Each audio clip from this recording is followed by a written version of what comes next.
So let's talk about converting command points into the maximum amount of damage from the guns.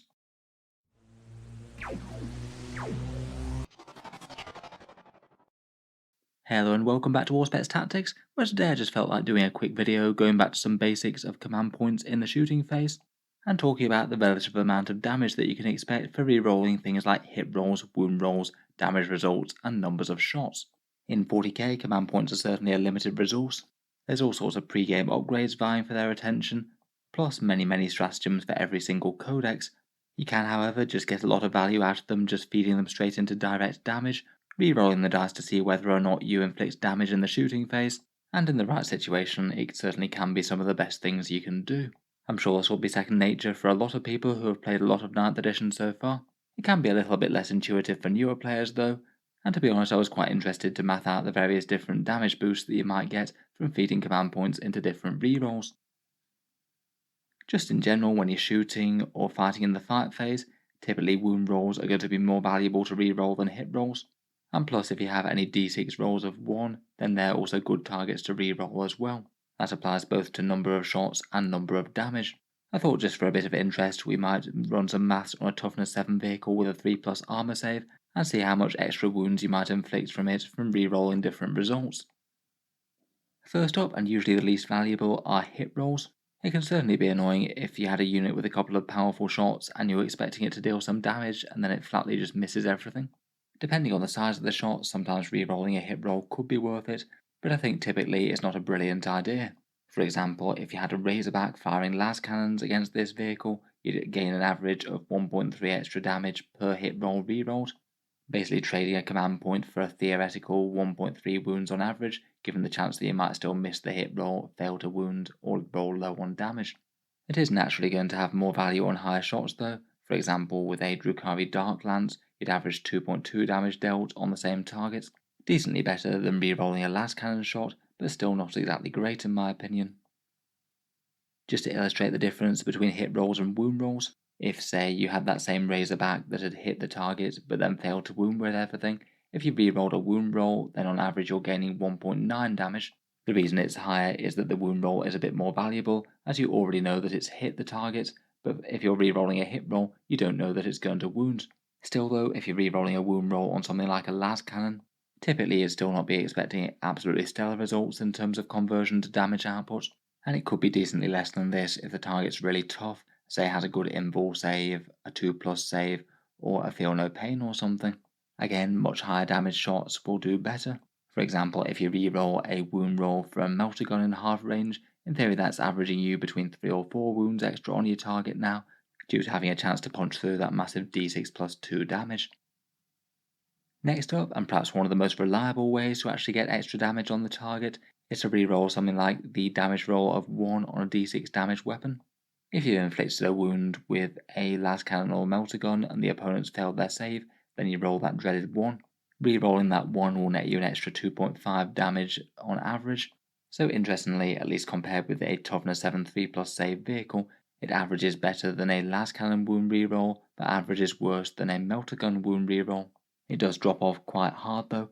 If you re-roll a 2 on the damage result, you only average an extra 1.5 extra damage gained, so you're getting back to the territory where it's not really going to do you all that much more good in terms of raw damage than an average hit roll re-rolled.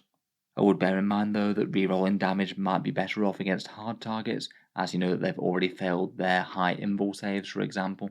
Say for example if you snuck a wound through on Be'lakor, then re-rolling the damage result is pretty powerful, as it's already bypassed all his extra defenses like -1 to hit and wound and things.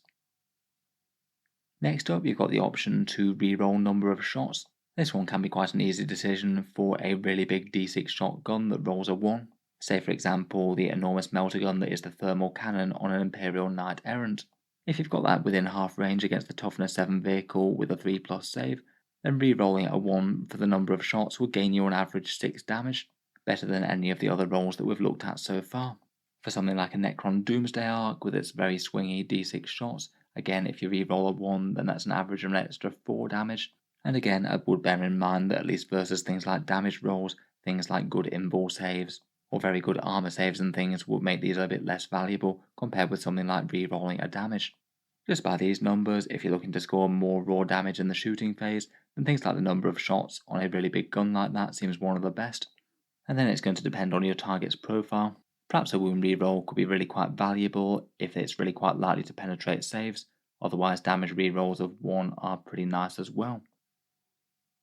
Finally, in an actual game of 40k, it's often not just going to be about the raw numbers of extra damage you're hoping for. If you think that a command point reroll might give you the chance of a clean kill on an enemy unit, then it could be really nice.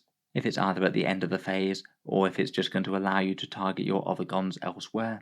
Say for example, on the other side of the table we have a Khorne Lord of Skulls with 5 wounds left. You manage to sneak a wound through with a d6 damage weapon and it rolls a 3. I think it's actually not all that unreasonable to try and re-roll that into a 5, then the thing goes down, and you don't have to awkwardly fire quite a lot of other guns into it to try and chip off the last 2 wounds.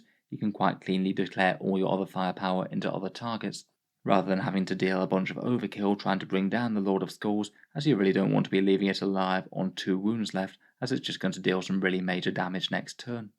As well as that, I'd also be a bit more tempted by command point rerolls if it's the very last thing that you've got that could potentially kill an enemy unit. If a command point reroll would actually give you a pretty decent chance of ending an enemy threat before they get to act next turn, then that could be a really big thing. As well as that killing the enemy unit, you might be saving the lives of all the things that that unit was just about to kill, and even a low chance could well be worth a command point reroll if it's potentially both killing enemy and also saving your models. In general, my advice still wouldn't be to go absolutely mad going for hit and wound rerolls in the shooting phase, but just every so often I think that they can be quite useful or worth it. A bit of extra damage scored early on could give you a bit more chance of bringing down a key threat, and I think it's particularly useful if it's going to make the difference between an enemy unit living or dying, and going on to cause carnage in their own turn. So let me know your own thoughts on command rerolls down in the comments below. Do you tend to make quite big use of them in the shooting phase, or do you tend to be fairly light touch there and save it for other stratagems? Look forward to hearing your thoughts and ideas down in the comments below. If you've enjoyed the video, feel free to subscribe to Auspex Tactics, or I'll certainly keep the regular 40k videos coming, with new ones out just about every day.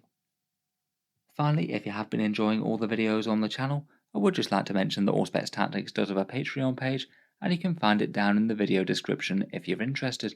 Channel patrons do get a fair few advantages, seeing certain videos early, regular votes to see what sort of things happen next on the channel, and automatic entry into the regular prize giveaways with a chance to win some big model kits each month.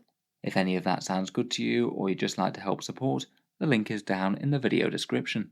In any case, a massive thank you for listening, and I'll hope to see you guys next time.